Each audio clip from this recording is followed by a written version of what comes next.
มาส่งค้ามาส่งพ่อแม่พี่น้องเฮาผู้ทำเนี่ยเนาะเขากูก็กูเจ้าค้ามาส่งทั้งเส้นกะ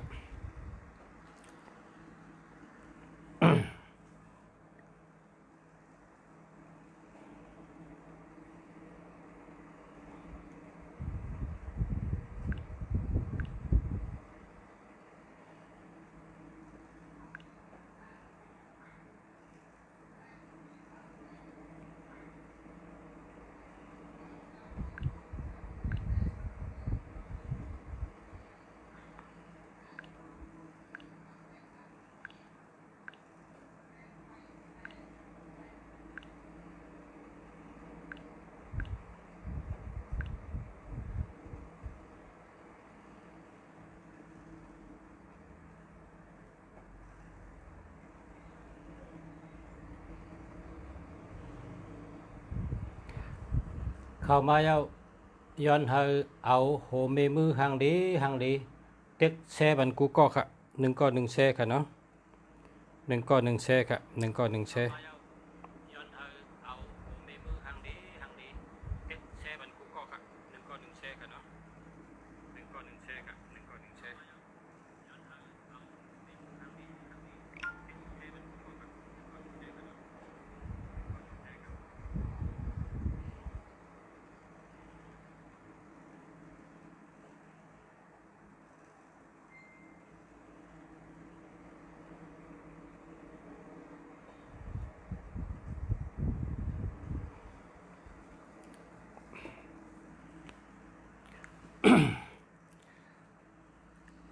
เมื่อในเตปัน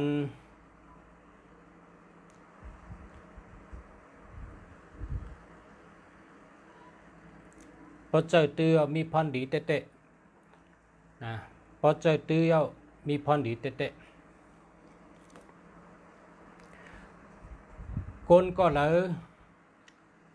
ยแหละเหงาจุนอ่ำสองอ่ำซื้ออ่ำเล็ดอ่ำเซลคนก็เลยก็มังก็ได้ว่าเปลี่ยนช่างกับหัวขั้นต้องขั้นหนึ่งน่ะตีนมือก็มีแห้งใจก็มีแห้งตัวแห้งใจก็มีขั้นต้องขั้นหนึ่งน่ะเนี่ยคนมังก็ว่าเจ้านั้นคนมังก็ในว่าเจ้านั้นเพราะเผอเป็นดองว่าขั้นต้องขั้นหนึ่งน่ะขั้นต้องขั้นหนึ่งขั้นลาดขั้นเหตุการณ์อ่ำแดดอ่ำเซล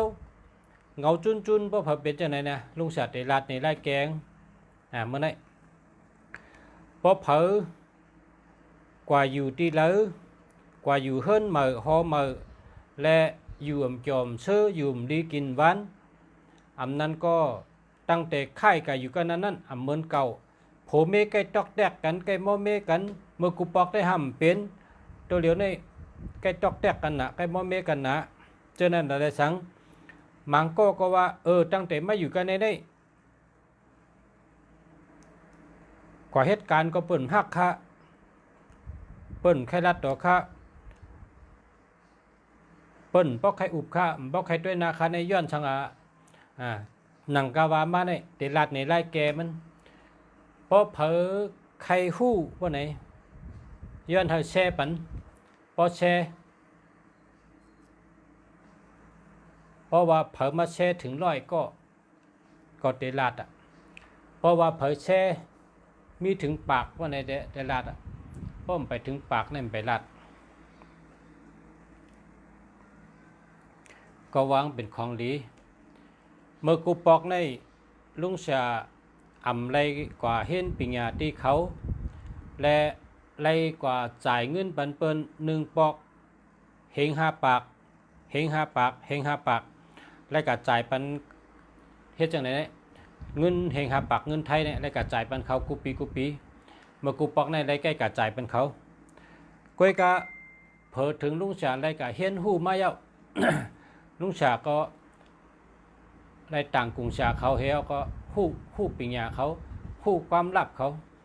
เผื่อถึงหู้ความลับเขาเอาไหนลุงชาก็เอามาเฮ็ดอาบกูเลินแล้วก็อาบปันก้นนั้นอยู่จำหิมห้อมเขาก็ว่าจะเตอาบจังไหนดีเตลุงชา เพราะอาบว่าอันใครนอนกลางวันก็ใครนอนอันขั้นตรงขั้นหนึ่งก็หายไปอันที่ลาบตึมปิกลาบมีโคก็ขายไรขั้นรัดความขั้นตรงขั้นหนึ่งอ่อนเจ้านั้นหายไปหมดเนี่ยวะลายแกมันในไงน่ะแกวห้างเผิงมันก็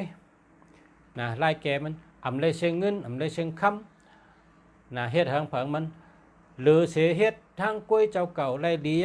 เนี่ยช่ำไปกาเฮ็ดปันป้าปอเฮาเมเฮาเฮ็ดปันพี่น้องเฮาเฮ็ดปันก็หักเฮาเฮ็ดปันคนอยู่จำเฮาเฮ็ดปันในเงินก็เลยเชียงโลดีกำเดียวค่ะปอกก็แรงเงาจุนขั้นตรงขั้นหนึ่งมีแห้งตัวมีแห้งเจอปะเนี่ยเฮ็ดจังได๋แหละดีมากกำเดียวเงินก็ได้เชียงคำก็ได้เชียงนะก็กะเฮ็ดปัน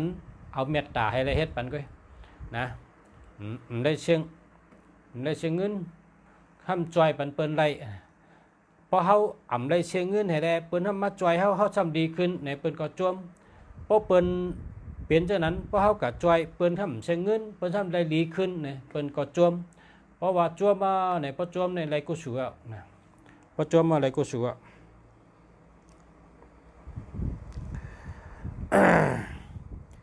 มี80 87ก็คนแชร์มีหลายก็ด้วยกันพอมี87ก็นะมี90ก็ด้วยแหละเพราะว่า1ก็3แช่ปานใดได้โกตรงนี่นะใช้คุณมี2ปาก27แค่ก่อนเพราะแช่1ก็3กำก็แช่หลายแช่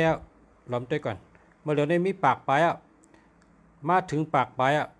คนตัวมีปากปลายในเพราะ1ก็เด็ก1ก็3แช่นี่มี3ปากเอากำเนี่ยเพราะเผยใครฮู้ความลับอันดีๆก็แช่ดังป้อมแช่ก็ลัดป้อมลัดก็ชูเจ้าก็ไรฮู้คาฮู้ก็เหลวกันเพราะชูเจ้าใครฮู้นะไล่เฮ็ดเธอลาบหลีเฮ็ดเธอกล้าขายหลีเฮ็ดเธอเจอเกี่ยวเจอซื้อนะแช่เพราะเผยใครฮู้ก็แช่ยอเพราะเขากว่าอยู่ตีเฮิรนเปิ้นกว่าอยู่เฮิรนเหมือหอเหมือเขาก็กว่าเฮ็ดไหนเฮียต้องก็อยู่ป่ะเนี่ยอยู่ไรกุฏินะอยู่ไรกุฏิก้อยกาโลแช่ก่อนปะใครฮู้ก็1ปากก็ค่ะ1ปากก็ค่ะคนเข้ามา1ปากก็1ก็3แช่ก็มี3ปากแช่ค่ะติ๊กแช่ค่ะเนาะติ๊กแช่พอเผาติ๊กแช่1ก็3แช่ก็เลย3ปากแช่เอาค่ะ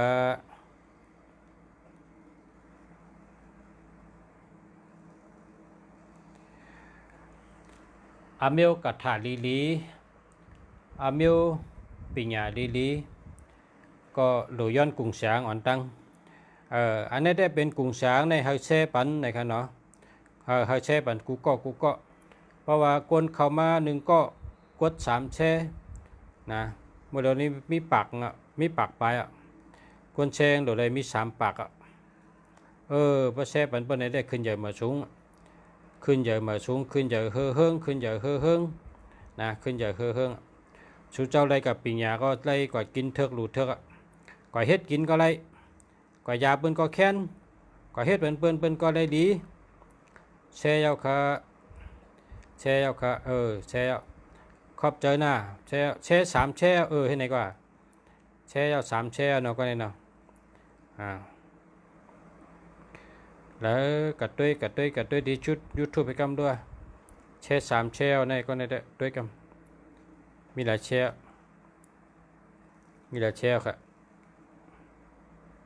เป็นในนี่บ่แช่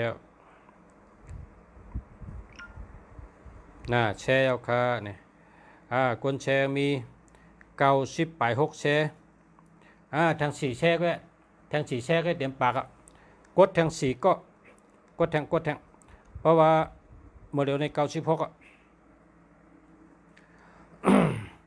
กลตัวมีปากไปกลแชมี96แทง4กัมแทง4กัมในเต็มปากอ่ะบ่เต็มปากในเดลาดอ่ะ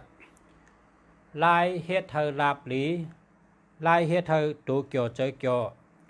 ลายเฮ็ดเธอมีแห้งตัวแห้งเจอลายอัน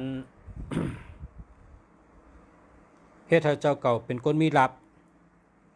เฮ็ดให้เจ้าเก่าเป็นคนเจอเกี่ยวเจอซื้อนะล็อกลายมันเตลาดเตลาดเลือกจัง3แช่ครับ4แช่ทั้ง4แช่ครับแช่นะ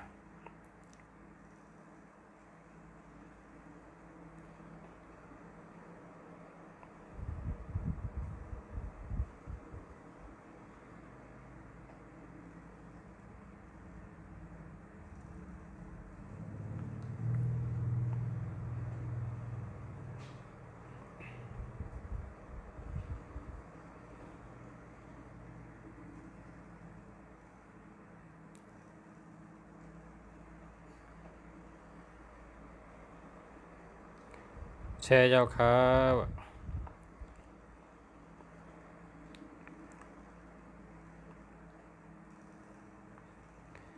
คนตัวมีปาก50ไปอ่ะปาก50ไปคนแชมี90ไปด้วยทั้งกำกันมีหลายแชด้วยทั้งกำ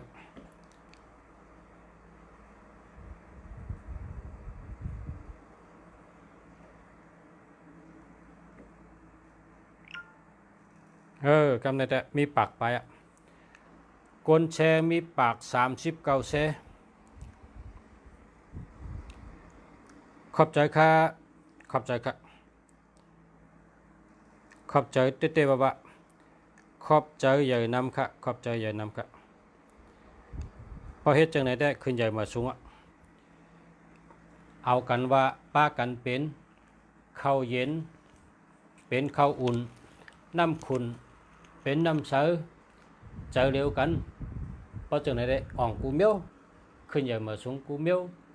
ขึ้นgiờ mở xuốngขึ้นgiờ hơ hơnขึ้นgiờ hơ hơnขึ้นgiờ hơ hơn nèมาค่ะพ่อแม่พี่น้องเขาพอเผอเป็นขั้นต้งขั้นหนึ่งอำนั้นก็นอนก้าย่อยอำนั้นก็อำจืนอำปังอำชวงอำเชื่อแห้งตัวแห้งเจออำมีขั้นต้งขั้นหนึ่งอำนั้นก็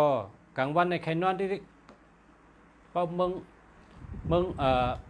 เพราะกลางคืนในทำนั้นรับนะเพราะกลางวันทำใครนอนขิงเป็นเหตุการณ์ทำใครนอนขิงเป็นนอนทำนั้นรับเพราะเป็นเจ้าไหนในลายยามันมาลัดในมือนี่นะโกนเฮินหนึ่งในเพราะว่ามีเกือนำเนี่ยคนทุ่งจำคนเมื่อก่อนเมื่อมื่นคนเฮิรนแล้วก็มีไว้เกินน้ำเกินในให้กลุ่มกินแต่ปีหนึ่ง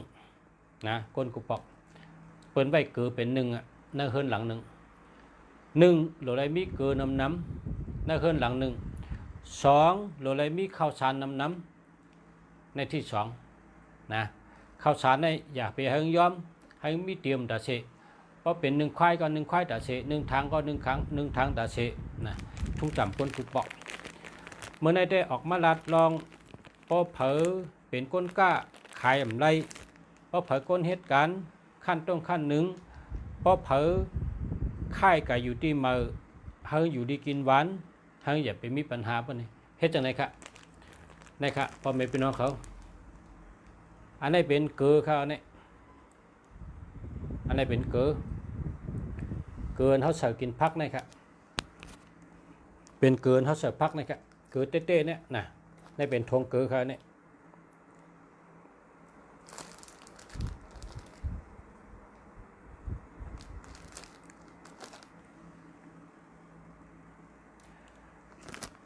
เอาเกลือใน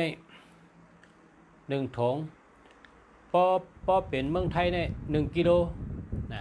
พอเป็นเมืองไทยใน1กิโลเกลือใน1กิโล อเป็นเมืองใต้เขาก็ครึ่งจ้อยนี่กะครึ่งจ้อยนี่นำเอาครึ่งจ้อยก็เลยก้อยก็เขาก็กำเขาแค่อับนะเขาหลุดเลยเอาเสือเนื้อน้ำให้เขาหลุดเลยเจไว้เอาตัวเขาเนี่ยก็เจเนื้อน้ำเกินนั่น1 ชั่วโมงนะปองเจมังก็ได้เจมบ่ใครอะไรหึงเจ30 นาทีก็อะไรอยู่ก้อยก็เพราะว่าเนื้อแกมเตะได้หลุดเจ1 ชั่วโมงก่อนนะเขาก็ลงกับเจเนื้อน้ำนั้น1 ชั่วโมงนะถอดโคทั้งหมดไว้กึดขนปอดแกนะถอดโคทั้งหมดไว้กึดขนปอดแกกว่าเจเนื้อน้ำเอาเกลือในกับใส่เนื้อน้ำนะเอาเกลือในใส่เนื้อน้ำเอาเกลือในใส่เนื้อน้ำให้เต้าให้เกลือในเจอหมดเพราะเกลือเจอหมดแล้วเนี่ยเขาก็ถอดโคถอดเลี้ยงเขาก็นอนเนื้อนั่นเนื้อหวานอาบน้ำก็เลยเนื้อปุ้งหลงก็เลยเนื้ออ่างเนื้อหวานจุลุงใหญ่ๆก็เลยนะเนื้อเลยก็เลยตีนเขาเฮ็ดไว้ตัดไปอาบน้ำเลยเขาก็เอาเกลือในกระใส่ทงนึงนะเอาเกลือในใส่ทงนึงเพราะเป็นเมืองไทยในก็ใส่กิโลนึงนะเกลือในใส่กิโลนึงเพราะเป็นเมืองไทยก็ใส่ครึ่งจ้อยนะเพราะว่าเกลือจ้อยก็ใส่ให้ครึ่งจ้อยไว้กับว่าน้ำก็ใส่ทั้งจ้อยก็ได้ ใส่ทั้งจ้อยก็ได้นะอันนี้เป็นเกลือกันนะหัวเนาะเอาเกลือใส่เนื้อน้ำนะเอาเกลือใส่เนื้อน้ำเอาเกลือในใส่แล้วก็เฮ็ดถึงเต้าให้เกลือในเชื่อมหมดแล้วก็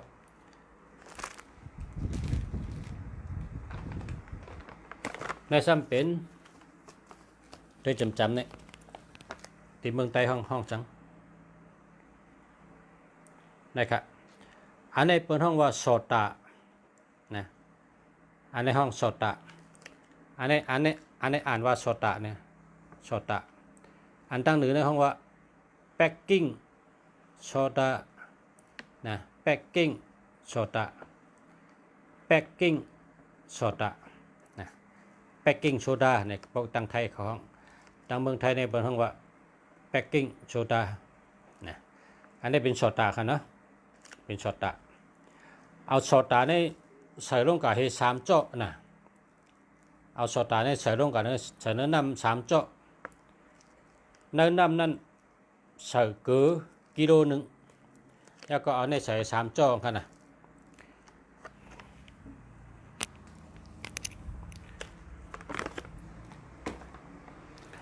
ใส่2 มิลเนี่ยพอใส่เนี่ยก็เต้าให้มันเกลือก็เจิมสตางก็เจิมสตางนี่เป็นพองนะเนาะพองเจิมมาในเขาก็ต้องกับเจตัวเขานั้นเจแบบ1 ชั่วโมงนะเขาเจแบบ1 ชั่วโมงอันนี้ดีทนอ่ะเพราะว่ากับจูเป็นเฮ็ดในรายจ่าย1 ปอกในเฮง5 ปากนะรายจ่าย1 ปอกในเฮง5 ปากเงินไทยเมื่อลุงเสียไปหู้จังเบลเนี่ยลุงเสียก็กระจาย1 ปอกเฮง5 ปากเฮง5 ปากกระจายอาบก็ในมืดกันตั้งฉลาให้ก็ว่าฉลาเข้ามาอาบแต่เชใกล้ๆมาอาบแต่เชหับคู่ให้แล้วเนี่ยว่าลาดเอาไล่ให้เขาก็ไรกะใส่กุ้งช้างกะเหือเพิ่นก็ย้อนเงินให้เขาก็ปั่นเนี่ยเพิ่นก็ว่าเฮ็ดไหนแน่ๆยศยากลอันมีโจโจเปอร์คนมีข้อคนอันขั้นต้งขั้นหนึ่งตินนักมือนักขั้นลาดความขั้นเหตุการณ์แห้งตัวแห้งเจอมีจะไหนพอเฮ็ดจะไหนเนี่ยปังเชิงหึงกับมดค่ะปังเชิงหึงมดล่างเป็ดอันล่างเป็นมดท่านน่ะเนาะล่างเป็นมดกำในเอาน้ำไม้ได้1 ก๊อกเอาเกลือได้ใส่น้ำไม้นั้น1 เจาะนะเฮียวก็คนเอาน้ำนั้นไว้ให้อุ่นๆเมื่อเตียงได้เป็นน้ำไม้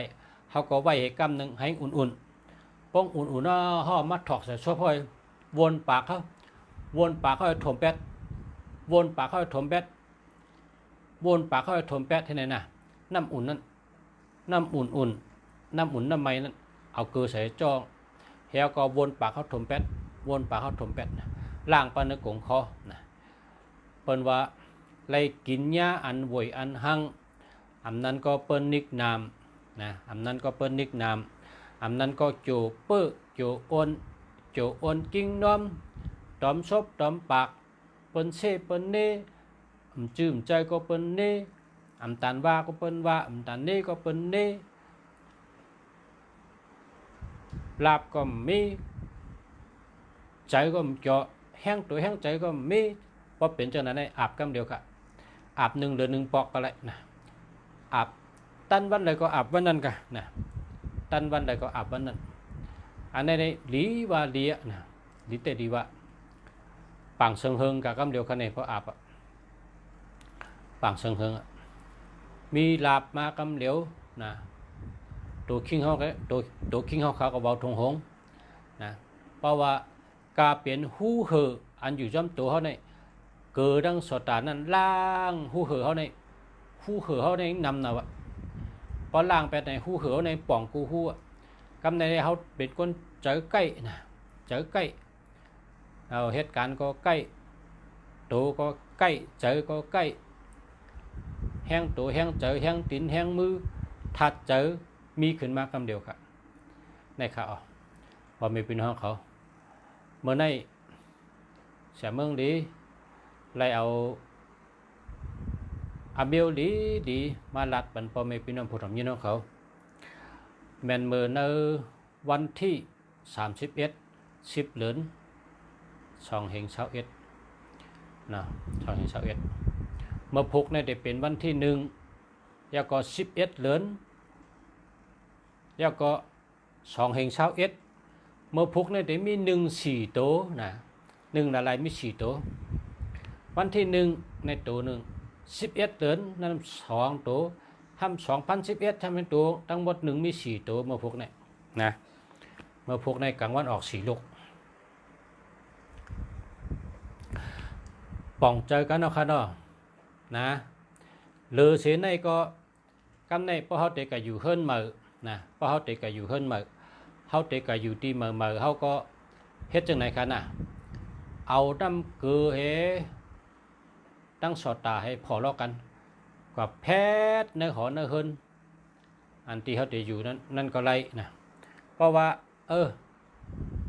เขามีเกลือเมียวเหลียวในนะเขามีเกลือเมียวเหลียวมีสอดตาเอาเกลือในกับปืนจอดเจ๊เตียนเขาเด็กก็อยู่เหมือนนั้นเอาเกลือในกับปืนตั้งนอกตั้งเนื้อกูจอกกูเจงพอปืนยาวในห้ามขึ้นปัดแปดค่ะขึ้นปัดแปดปัดกูจอกกูเจงขึ้นปัดแปดพวกไหนเฮิรนนั่นว่าสุเจ้าก็อยู่ในนอนรับหลีอยู่ดีกินหวานอ่ำพิษกันอ่ำหม้อกัน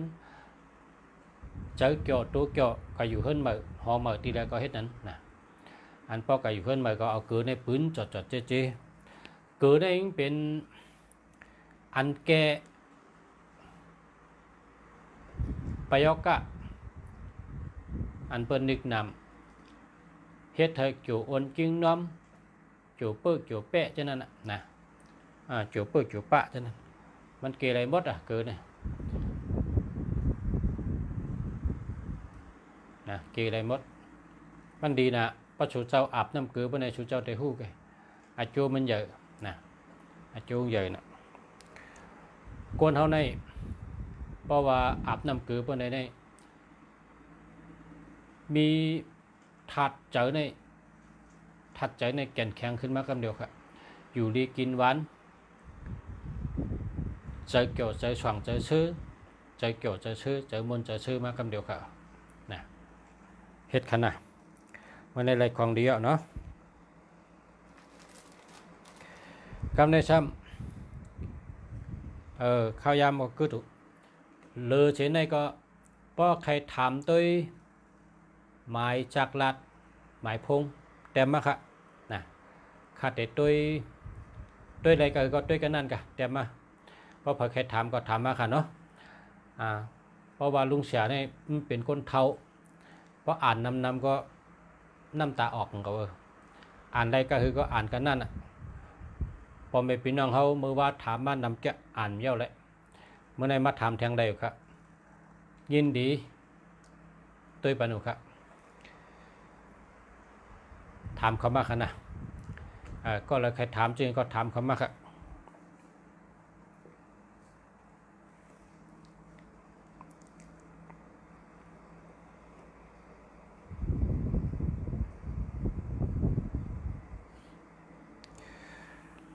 มาเยาค่ะมาชงค่ะมาชงค่ะ0943872334อันนี้หาใหม่นะ094035987799อันนี้ก็หาใหม่กันนะ0617616929อันนี้หาใหม่ครับ0620057388อันนี้หาใหม่ครับ0977739621อันนี้หาใหม่ครับ0969174633อันนี้เจอแล้วครับเจอแล้วครับ0967866023หาใหม่ครับ0994032385หาใหม่ครับ0634404492หาใหม่ครับ0627061243หาใหม่ครับ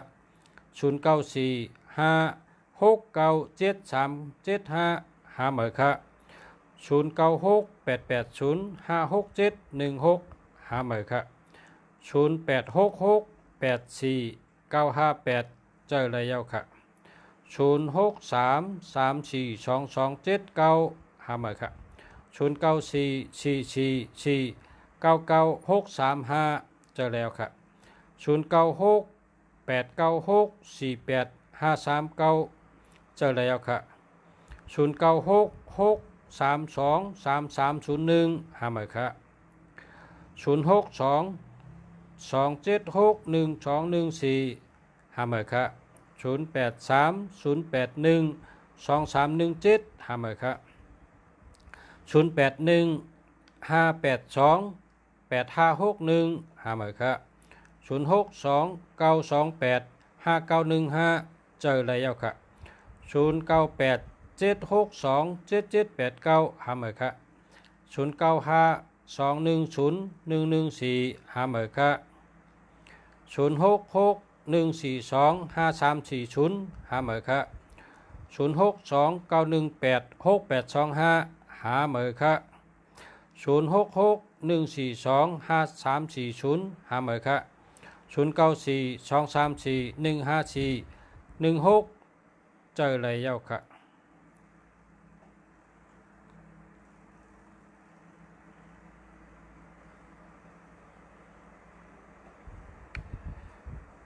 พูดรักษาอะไรวะรักษาอะไรอันมันเป็นอียาอาบเหรอเพราะอาบก็ลาบหลี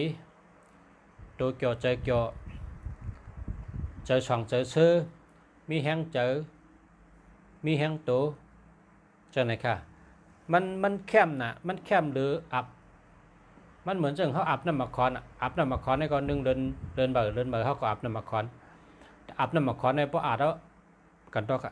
อาบน้ำมะขอนในพวกอาบเย้ามังก็ใครนอนนะก้อยกะอันในพวกอาบเพราะซ้ำเจอเกี่ยวเจอซื้อเจอช่องเจอซื้อคือมันแคมนะ0617616929หาเมื่อค่ะ0942624168เจอแล้วค่ะ0804217757หาเมื่อค่ะ0815828561หาเมื่อค่ะ0971601487หาเมื่อค่ะ0993399374หาเมื่อค่ะ0949967118หาเมื่อค่ะ0944449985 0994461106หาเหมือนค่ะ0615584987อันนี้เจอแล้วค่ะ0620478523หาเหมือนค่ะ0975424079หาเหมือนค่ะ0618962477หาเหมือนค่ะ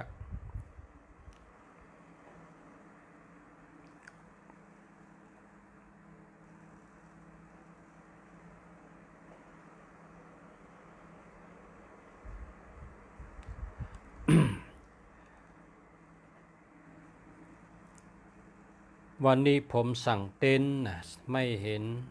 ส่งมาเลยนะเต็นท์ได้หันแมนก็สั่งมาใหม่นะ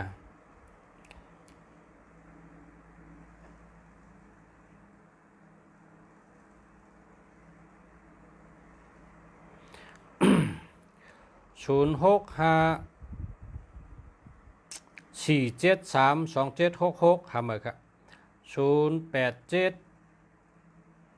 0877883994เจอแล้วค่ะ0994536896เจอแล้วค่ะ0974738332หาเหมือนค่ะ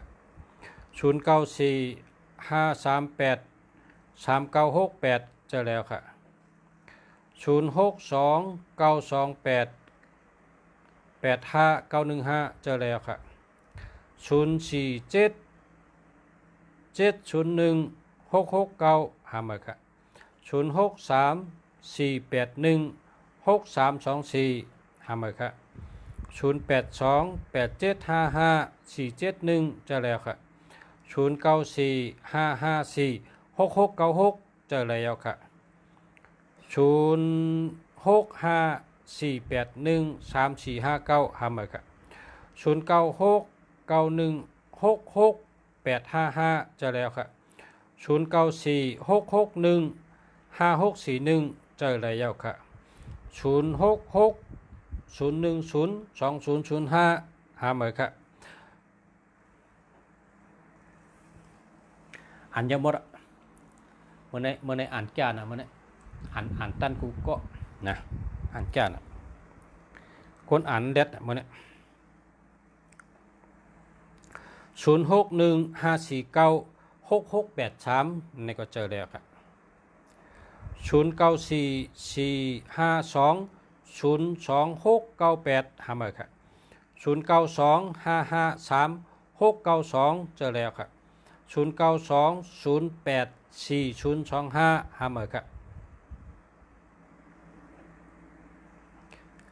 มาส่งค่าปอชะมาส่งค่า0633602030หาเหมือนครับปันอติกถีอีกนึงค่ะเมื่อพุกถีเตออกค่ะนะป๊อเผยเคยปอกถีในมี2เมลอ่ะป๊อเผยเคยปอกถีในมี2เมลกินน้ำให้ก่อนต่อกันต่อกัน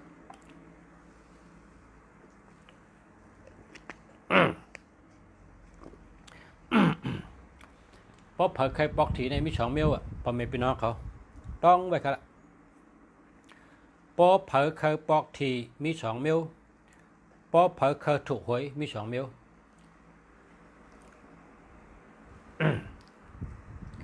เมลที่1นั่งสมาธิพอนั่งสมาธิใน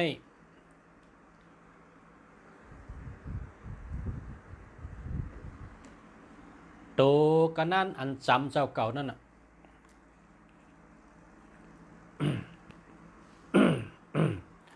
ใกล้ๆออกปันก้อยกลางเตะออกตัวเลยเนี่ยเจ้าเก่าโลได้นั่งสมาธิในอันเปิ้นลัดค่ะนะเปิ้นลัดนำน่ะอันเปิ้นถูกในเปิ้นลัดจังไหนละละกำนำในเขาเป็นคน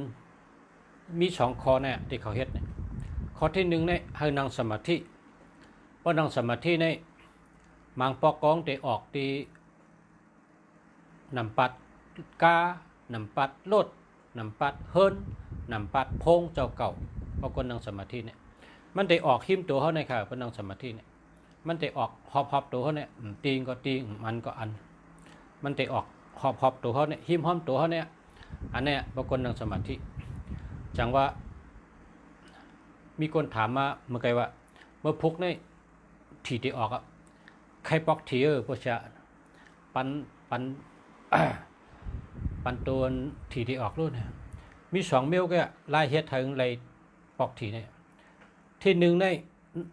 นั่งสมาธินั่งสมาธิเพราะนั่งสมาธิเนี่ยเจ้าเก่านั่นน่ะได้ฮู้วางออกครั้งเมลที่2เมลที่2เนี่ยเฮานอนก็เร็วนะเฮานอนก็เร็วคำในนอนก็เร็วนะอย่าไปนอนจอมเมอย่าไปนอนจอมเผอเฮากับนอนก็เร็วอ่ะนอนก็เร็วในก้นนอนก็เร็วในมันเพิ่มยามันน่ะเพิ่มตื้อมันน่ะมันก็มันต้องมันนอนรับหลีพอรับหลีเนี่ยผันหันหวยออกเมื่อพุกว่ะนะผันหันหวยออกเมื่อพุกเนี่ยว่ะอันนี้เปิ้นรัดภาษาก็เปิ้นรัดจังไหนอันที่เปิ้นถูกภาษาก็กระทำเปิ้นสวยเหรอสวยกำถูก รัดในพองรู้เขาก็ว่าเขาก็ถามเปิ้นก็อะเขาก็แค่ถูกเปิ้นว่าจังไหนมี2 ลายเนี่ยมี2 ลายลายที่1นั่งสมาธิลายที่2นอนก็เดี๋ยวแต่นอนผ่านหางกุ้ยเมื่อเขาแต่นอนนั้นใจจับถี่ว่าเขาปอกถี่เขาเลยนับเงินในใจเขาเนี่ยว่าเขาปอกถี่มาพุกเนี่ยเขาเลยนับเงินเปิดมาหย่อเงินเปิดมาหย่อเอาโลเขาเลยนับเงินแคบพันแคบ500แคบ100เขาเลยนับเงินเขาเลยอ่านเงินมาพุกเนี่ยคัดใจเขาใจจับพอใจจับก็นอนกะคำโจสูเจ้าได้ไรผ่านหันตัวกันนั่นอันเตออกมาพุก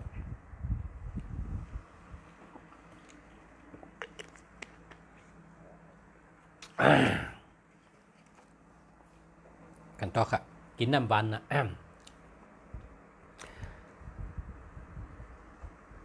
มี2 ลายเนี่ยวะอันนี้ก็สืบลัดในกันนะเพราะเผยเคยปอกทีเพราะเผยเคยถูกหวย1นั่งสมาธิก้นนั่งสมาธิเนี่ยมันติมาออกหิมห้อมตัวเขาอ่ะอีหยังมังปอกก็แต่มีคนโทรเข้ามาเมื่อพวกเนี่ยเพราะว่าเขานั่งสมาธิเลยเขานอนกว่าเนี่ยเมื่อพวกเนี่ยแต่มีคนโทรเข้ามาฮัลโหลเนี่ยวะโทรพิษเขาเนี่ยโทรพิษเขาเนี่ยวะนั่นน่ะ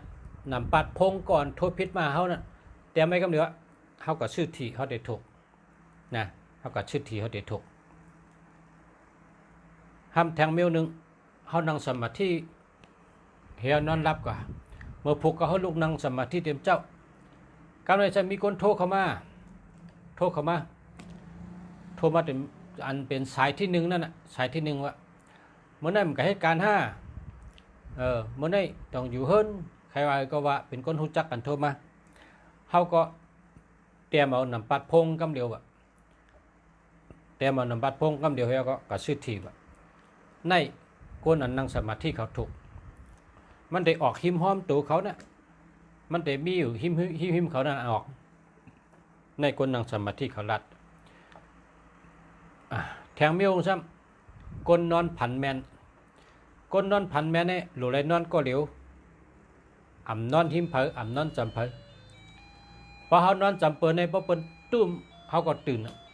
พอเปิดไอเขาก็ตื่นพอเปิดต้งเขาก็ตื่นเขามีสมาธิการนอนพอมีสมาธิการนอนพอเขาเลยนอนรับดีเขาก็พันหันเลยพันหันโต้งเลยก็เปิดเขานอนจำกองเนี่ยเปิดต้งก็เขาตื่นเปิดเชียงรังก็เขาตื่นเขามีสมาธิในการนอนเขาก็พันหันหรออันหวยเดียวเมื่อพุกทีเดียวเมื่อพุกเนี่ยเขาพันเนี่ยพอถามก็สำเร็จปัญญา นะ2 miếu này vậyต้องไป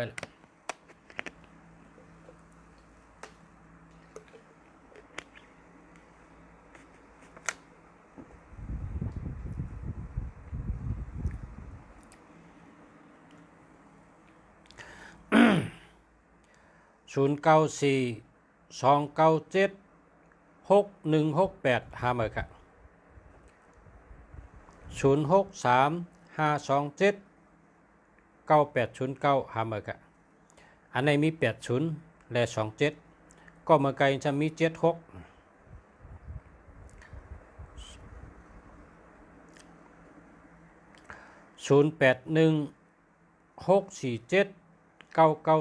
0816479979นะเจอเลยครับเจอเลย0945661541เจอเลยครับยินจมนำค่ะเสียอาจารย์ก็ยินจมเหมือนกันครับ0634399789อันนี้เจอแล้วแคมป์แก0633096490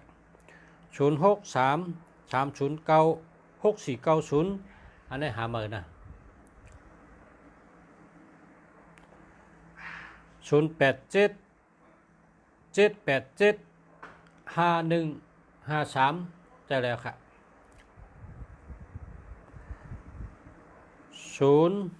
มาเต็มขึ้นมา09677061727ทำไมครับ0804127900ทำไมครับ0947016669ทำไมครับ0952101114ทำไมครับ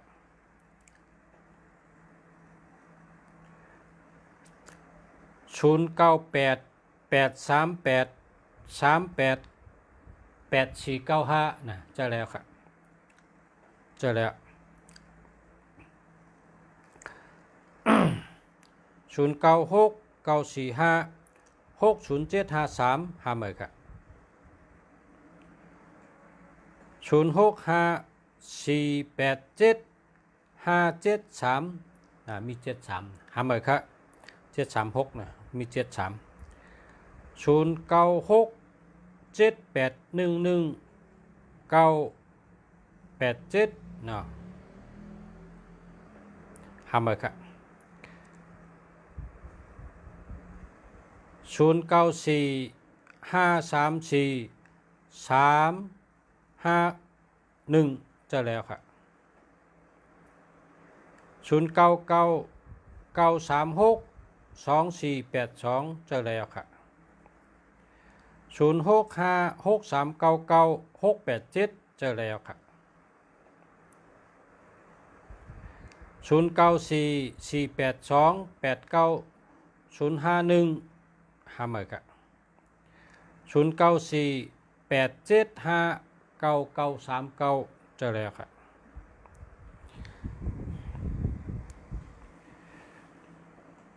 0966978993โอ้แคมจะเดียจะแล้วครับ0617419399จะแล้วครับ0979592883จะแล้วครับ0966778963หาเมื่อครับ0948850909หาเมื่อครับ0631728189หาเมื่อครับมาชงค่ะปะชะมาชงมันกันค่ะ0659588561จะแล้วครับ09255363669392เนี่ยจะแล้วครับแคมกันเนี่ย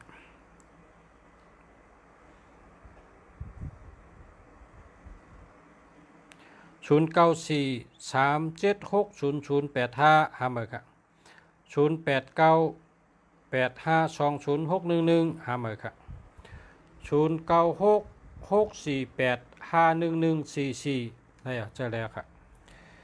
0988388688 เรียวเจอแล้วครับเจอแล้วครับ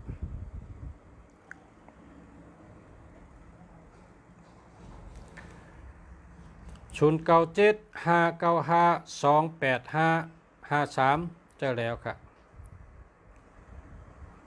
อันดีมันนั่น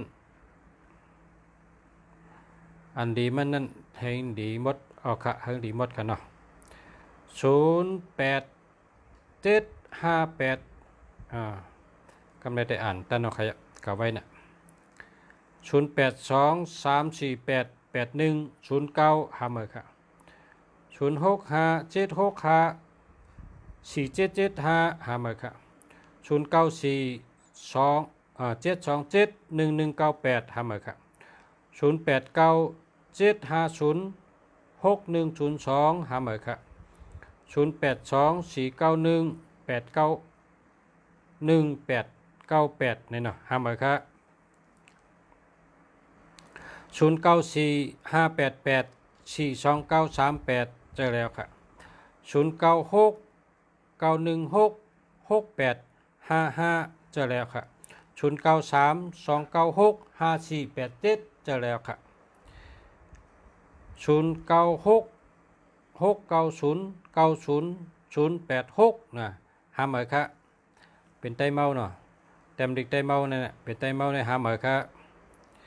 0946422618หามือค่ะ0948844723หามือค่ะ0969106872หามือค่ะ0990467416หามือค่ะ0808458661หามือค่ะ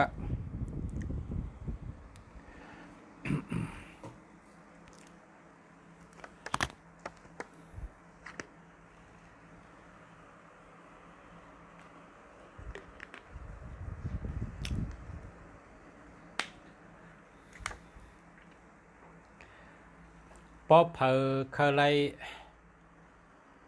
อันดีมันมีจังหือหลายๆเนี่ยย้อนมาเนลายเตปันกุก็ค่ะพอเพอเคยไรหมายพงในอันดีมันนั้นมีจ้าเลยหลายๆเนี่ยย้อนมาเนลายน่ะเตปันกุก็ค่ะซัมมีทางคนบางก็ถามมาว่าข้าเกิดวันติดเจ้า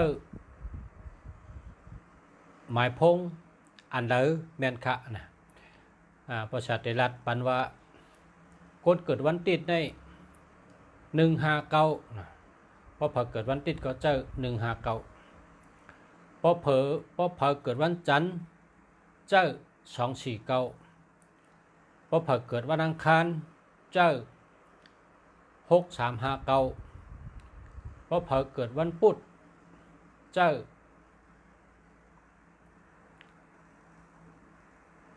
42459พอเผอเกิดวันพัดเจ้า53569พอเผอเกิดวันศุกร์เจ้า6359พอเผอเกิดวันเสาร์เจ้า8789พอเผอเกิดวันลาหูเจ้า8289ในจอมวันเกิดเผอวันเกิดมันการได้จำตัวนับอันมีเงินเป็นชื่อเสียงหลังในลุมพระในกำพระเมื่อเร็วในเมือง ว่าเมืองเด้ออันเปิ้นว่าเจ้าเฮ็ดให้มีเงินนำมีอยู่789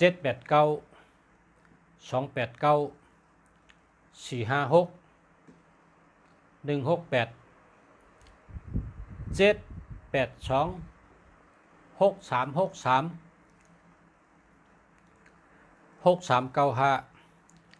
4289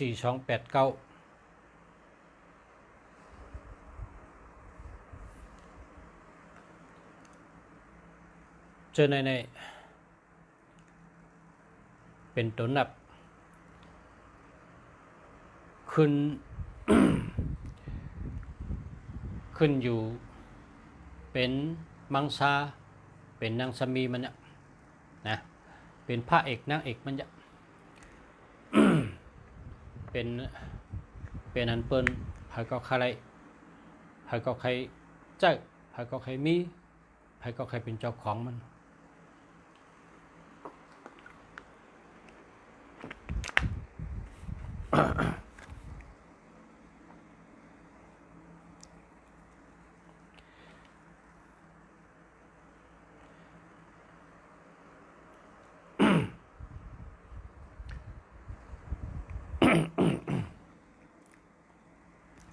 แคมดาวดอนมื้อนี้ แคมดาวค่ะขอบคุณขอบใจใหญ่ๆนำค่ะ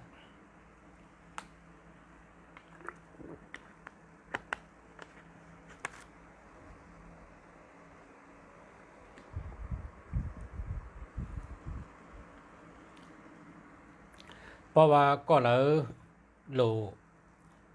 ถามอีสังไหนถามมาเนอไลน์เบอร์088 789 6916เนี่ยเป็น ID ไลน์088 789 6916เนี่ยเป็นไลน์นะเพราะก็เลยใครตักมาเนอไลน์แต้ม088 789 6916แล้วก็เพิ่มเนอไลน์ก็ไลน์อันนั้นก็โทรมาเนอพงแล้วก็แต้มจือปชะเห็นไหนก็ไลน์ขึ้นกำเดียวอันนี้ก็ลัดเนี่ยพอมีพี่น้องเขาไว้เพราะเผยโหลจังหือใครตัวลีมันนำอันนั้นก็เตก็เปิดกับผุยเยเงินก็ไรก็โหลนำปัดมันย้อนมาแล้วก็อันนั้นก็เตกับชื่อกาก็โหลนำปัดมันจะในก็ย้อนมาก็ไรเตกับชื่อกาเตกับชื่อเฮิรนเตกับชื่อรถเครื่องเขาใครนำปัดเลียลุงฉะเนี่ยก็ย้อนมาเนอไลตักมาเนอไลกลับมาเนอไลกับสืบมาเนอไลเตส่งปันนะ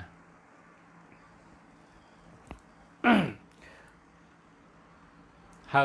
พึกลัดว่าขอบใจผลมาก็ขอบใจแหลดมาก็ขอบใจนอนตื่นมาก็ขอบใจไล่กินก็ขอบใจไล่เหตุการณ์ก็ขอบใจไล่เงินก็ขอบใจไล่เจียวก็ขอบใจมีก็หักก็ขอบใจ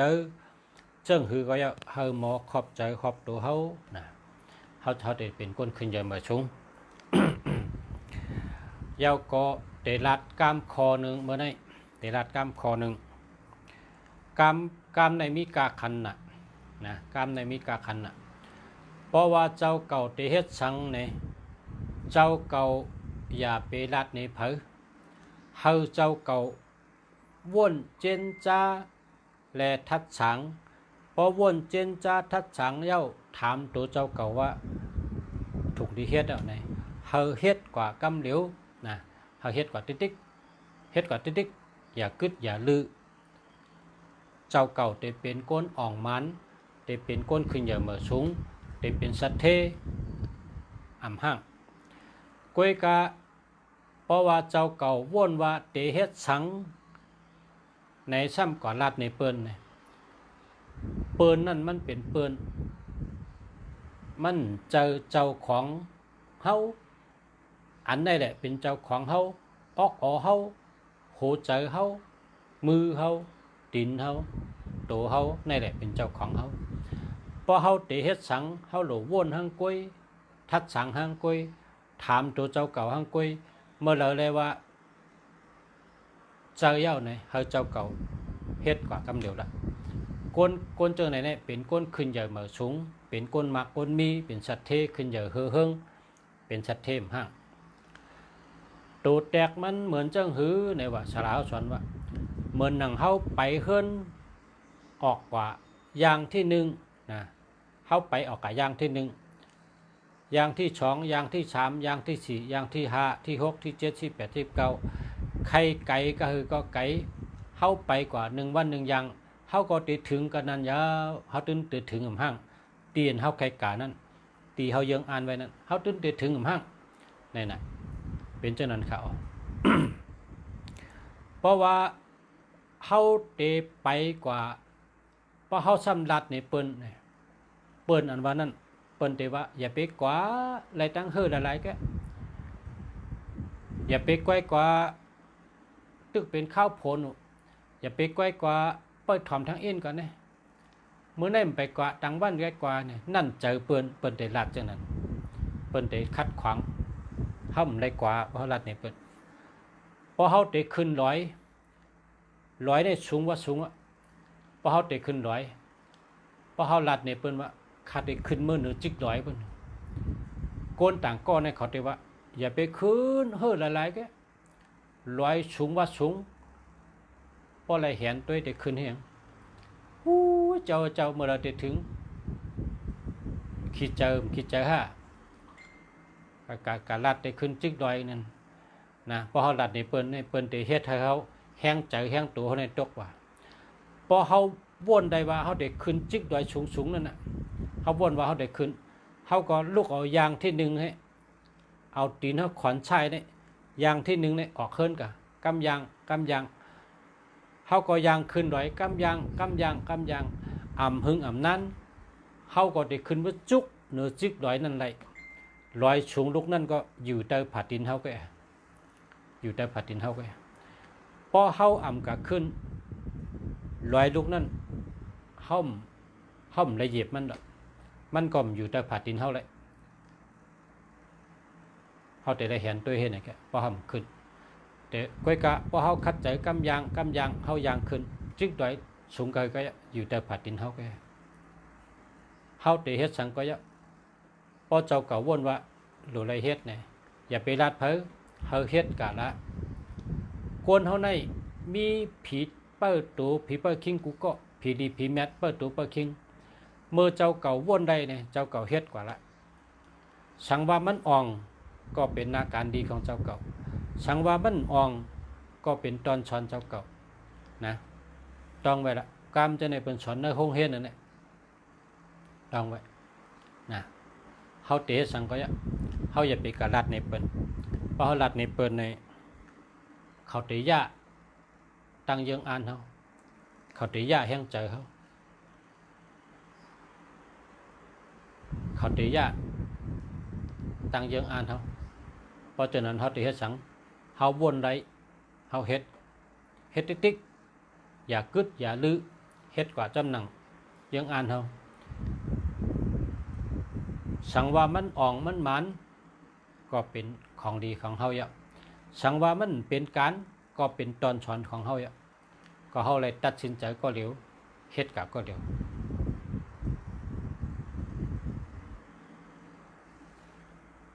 เมืองเปิ้นอันเปิ้นขึ้นใหญ่เมื่อสูงในเมืองอเมริกันเขาในเปิ้นสอนกันในโรงเรียนเนี่ยกามจังไหนเปิ้นสอนกันในโรงเรียน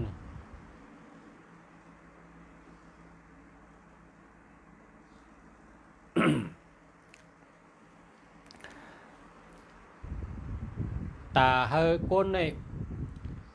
ว่าตินว่ามือให้เลยเจ้าไปวนเจ้าเก่าให้เลยเฮ็ดเลยเต็มตีในเปิ้นปั่นดอดแล้วนะเปิ้นปั่นดอดแล้วต่างวนเฮอดอดแล้วต่างเฮ็ดเฮอดอดแล้วต่างลาดเฮอดอดแล้วมีลองลอดแล้วถังหางกูก็เหมือนกันกูก็ก้นเฮาในกามหลีกูก็ค่ะกามหลีจ่องก้อยเป็นก้นค่ะเพราะกามดีเนี่ยมันเป็นก้นดอมันเลยเกิดเป็นก้นดอว่ากามดีก็เปิดกู้สู่กามดีได้เกิดเป็นก้นค่ะนะเฮาเนี่ยกู้สู่กามดี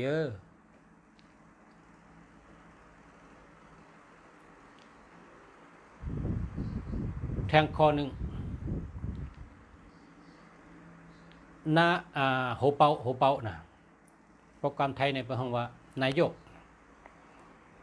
พอเมืองมาในเปิดห้องตัมมาตะเนาะโหเปาบนนี้เนาะโหเปานะโหเปาเมืองอินเดียนะเมืองอินเดียเนี่ยโหเปาเขาเนี่ยลาดว่าจังหือเนี่ยลาดว่าเฮาคาเป็นก้นในอย่าไปว่นว่าเตตายอย่าไปว่นละเพราะเฮาว่นตั้งตายเนี่ยเฮาเต็มมีแห้งเจอตัดเอกปกป้องนำกัดเจ้าเก่าเพราะเฮาว่นว่าเฮาหนุ่มอยู่ตาเชเฮาแก่นแข็งอยู่ตาเชเฮาเห็นปิญญาเฮามีวันตายนะเฮาเห็นปิญญาเฮามีวันตายพอเฮาวนจังได๋เนี่ยเฮามีวันตายเฮาได้มีดังคัดเจอเห็นปิญญาปกป้องนำกัดเจ้าเก่าขึ้นเยอะมาชงได้กูวันนะพอเฮาวนว่าเฮามีวันตายเฮาวนว่ามีวันตายนะเฮาลูกคัดเจอเห็นปิญญาปกป้องนำกัดเจ้าเก่ากูวันมันได้ขึ้นเยอะมาชงเพราะเจ้าเก่าวนว่าเตตายเนี่ยcô này mình khế sang ạ lọt tăng tái thì tái cam khó này bỏ họ mà vậy nó có khổ không khế sang thường hết có mình mi hang trái tiềm thuần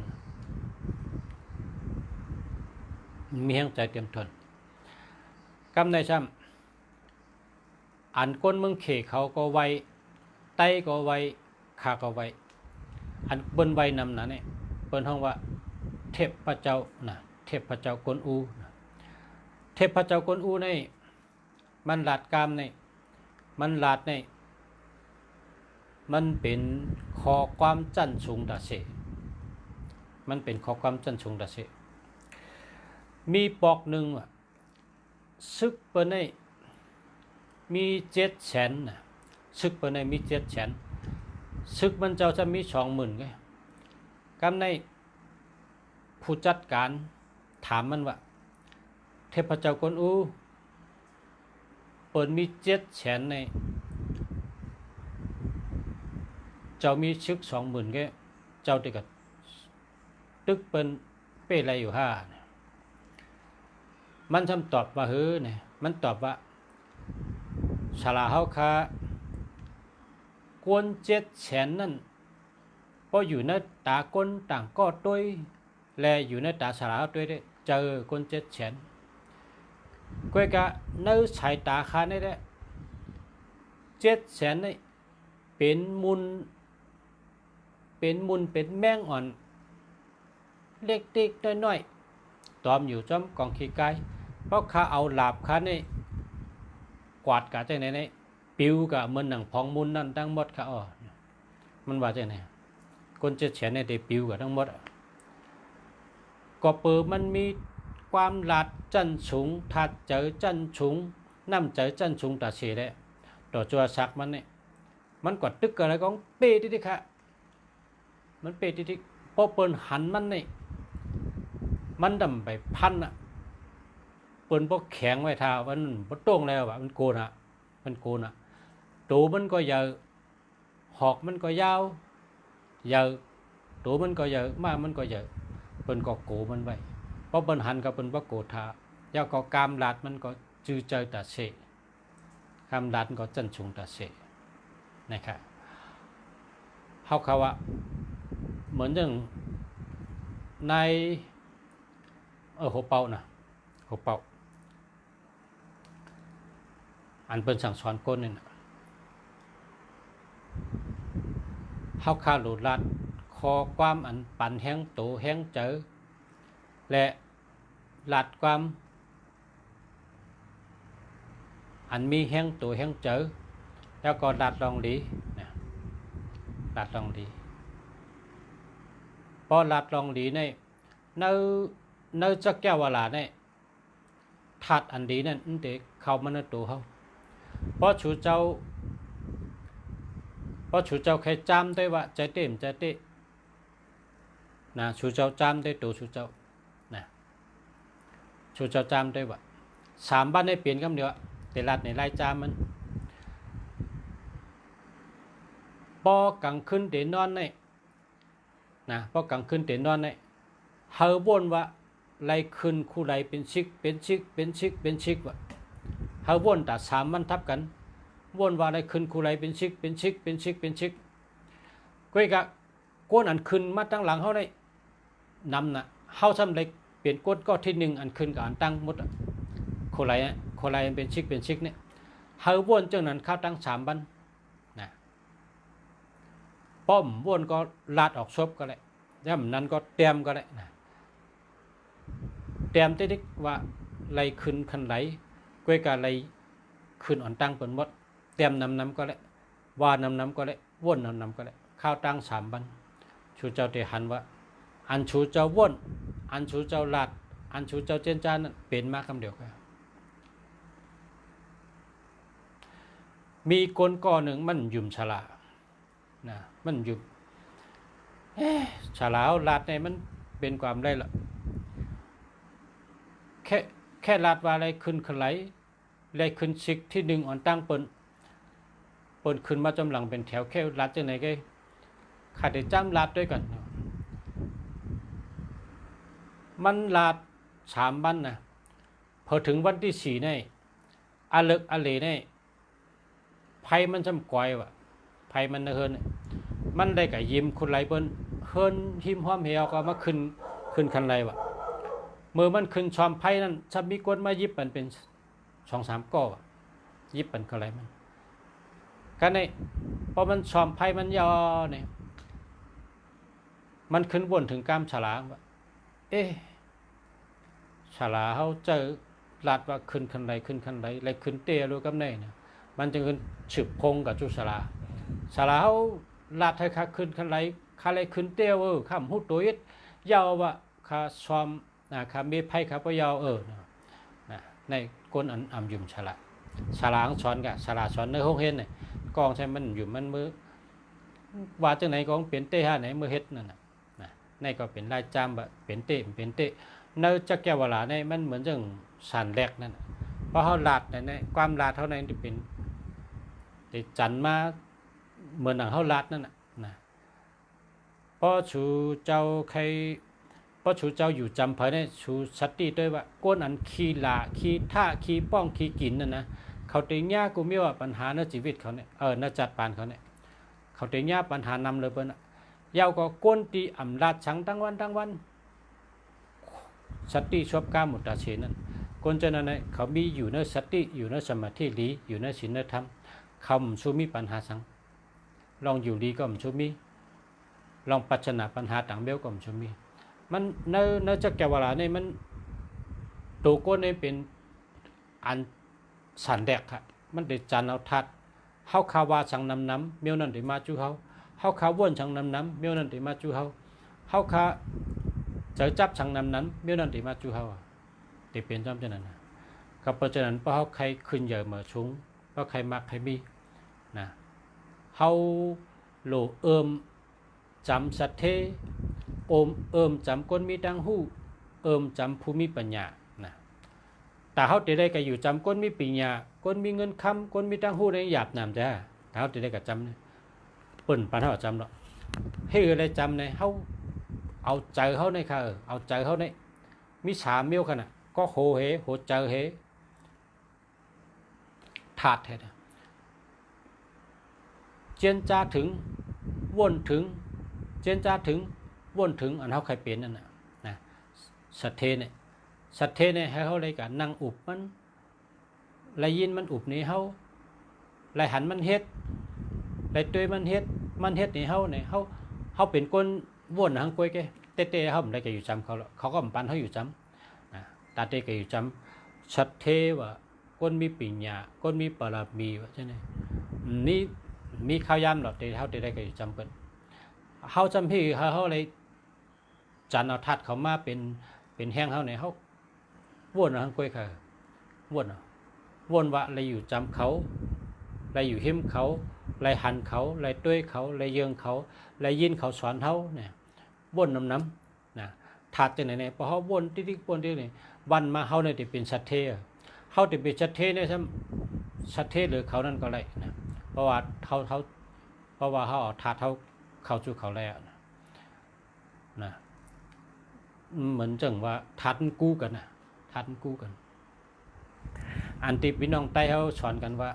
เฮ็ดก็ตำงาเป็นตำงาเฮ็ดก็มูเชอเป็นมูเชออันเบิ่งว่านั่นน่ะนะมันกว่าไล่เร็วกันเวลาตัดให้เป็นชัดเทในซ้ำชัดเทในเขา1วันให้เขาอ่านดิก1ชั่วโมงนะ1วันเนี่ยแล้วก็พอตินอนเขาจะเฮ็ด3ข้ออนุชามาสอนเมื่อคืนนั่นนะ